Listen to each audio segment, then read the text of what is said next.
بسم اللہ الرحمن الرحیم۔ ٹی جی سپیکس کے معزز ناظرین السلام علیکم۔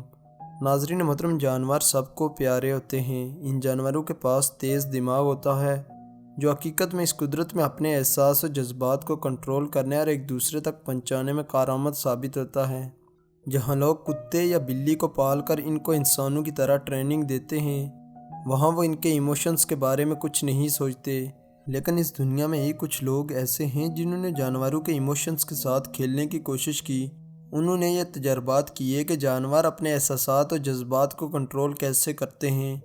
تو دوستو، وہیں انہوں نے اس تجربے سے یہ نتیجہ اخذ کیا ہے کہ بے شک جانوروں کے ایموشنل ہونے کا طریقہ ایک انسان کی طرح ہی ہے، مگر ان کے جذبات و احساس ایک خاص حد تک ہیں۔ لیکن حقیقی زندگی میں جانوروں کے جو جذبات و احساسات انسان کے سامنے آئے ہیں وہ کچھ تو اور ہی بتاتے ہیں۔ تو دوستو، آج کی ہماری ویڈیو ایسے ہی ان بندروں کے بارے میں ہے جن کا قریبی ساتھی فوت ہو گیا، تو انہوں نے اس کے غم کا اظہار کیسے کیا۔ اس کو جاننے کے لیے ویڈیو کو آخر تک ضرور دیکھیں۔ حسب روایت نئے والے ناظرین سے گزارش ہے کہ ہمارے اس چینل کو سبسکرائب کریں اور ساتھ گھنٹی کے نشان کو بھی دبائیں تاکہ ہر نئی آنے والی ویڈیو کا نوٹیفیکیشن تسلسل و تواتر کے ساتھ آپ تک پہنچتا رہے۔ دوستو، اس کے علاوہ ہمارے ان کاوشوں کا صلہ میں لائکس اور کمنٹ سے ضرور دیں۔ ناظرین محترم، لنگور بندروں کی ہی ایک قسم ہے جو کہ پوری دنیا خاص طور پر جنوبی ایشیا میں زیادہ پائے جاتے ہیں۔ یہ جانور انسانوں سے زیادہ ذہانت رکھتے ہیں اور اپنوں کی خاطر جان دینے سے گریز نہیں کرتے۔ ایسے ہی بی بی سی کی ایک رپورٹ کے مطابق یہ جانور اپنے قریبی ساتھی کی موت کا غم بہت ہی رلا دینے والے طریقے سے مناتے ہیں جیسے انسان کرتے ہیں۔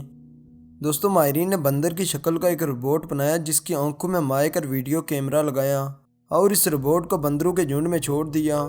پہلے تو بندر اس کے قریب نہیں آئے، مگر تھوڑی دیر بعد ایک بڑا بندر روبوٹ کے قریب آیا اور اس کو اٹھا کر اس سے کھیلنے لگا۔ اسی دوران یہ روبوٹ بندر کے ہاتھ سے نیچے گر گیا۔ تبھی وہ بندر حیران رہ گیا۔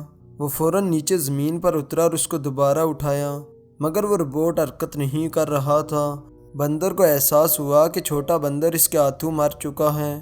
وہ روبوٹ بندر کے جسم کو چاٹنے لگا اور اس کو پنجوں سے سلانے لگا۔ جلد ہی یہ خبر سارے بندروں تک جنگل کی آگ کی طرح پھیل گئی۔ اس طرح سارے بندر اس کے پاس آ پہنچے۔ وہ سارے باری باری روبوٹ بندر کے پاس آتے اور اس کے جسم کو سہلاتے، جبکہ بوڑھے بندر ایک دوسرے کو گلے لگا رہے تھے، جیسے انسان کسی اپنے کی موت کے بعد ایک دوسرے کے دکھ کو کم کرنے کے لیے ایک دوسرے کو گلے لگاتے ہیں۔ اس کے بعد بندر کافی دیر تک روبوٹ بندر کے پاس بیٹھے رہے اور شام ہونے کے بعد اس کے اوپر پتیاں ڈال کر درختوں کی طرف نکل پڑے۔ دوستو، اس واقعے کے دوران سب سے دکھ دینے والی بات یہ تھی کہ مادہ اور نر بندر اپنے بچوں کو پکڑ پکڑ کر گلے لگا رہے تھے۔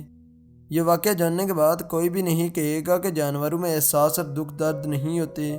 پوری دنیا میں جس نے بھی اس ویڈیو کو دیکھا اس کی آنکھوں سے آنسو جاری ہو گئے۔ سب یہ ماننے کے لیے تیار ہو گئے کہ بندر ایک دوسرے کے دکھ درد کا احساس انسانوں سے زیادہ رکھتے ہیں، جبکہ کچھ لوگوں کا خیال تھا کہ اس طرح کے ایکسپیریمنٹ کرنا جانوروں کے جذبات کو ٹھیس پہنچانے کے برابر ہے، کیونکہ ہو سکتا ہے کہ ان بندروں کو ایک چھوٹے بندر کی موت کا ساری زندگی پچھتاوا ہو۔ وہیں کچھ لوگ یہ سمجھتے ہیں کہ کیا جانور بھی انسانوں کی طرح پچھتاوا کرتے ہیں۔ دوستو، آپ کا اس کے بارے میں کیا خیال ہے؟ اس کا جواب ہمیں کمنٹ میں ضرور دیں۔ اس کے علاوہ اگر آپ کو ہماری یہ ویڈیو اچھی لگی ہے تو اس کو لائک کریں، اپنے دوستوں کے ساتھ شیئر بھی کریں۔ حسب روایت نئے والے ناظرین سے گزارش ہے کہ ہمارے اس چینل کو سبسکرائب کریں اور ساتھ گھنٹی کے نشان کو بھی دبائیں تاکہ ہر نئی آنے والی ویڈیو کا نوٹیفیکیشن تسلسل و تواتر کے ساتھ اب تک پہنچتا رہے۔ تب تک فی امان اللہ۔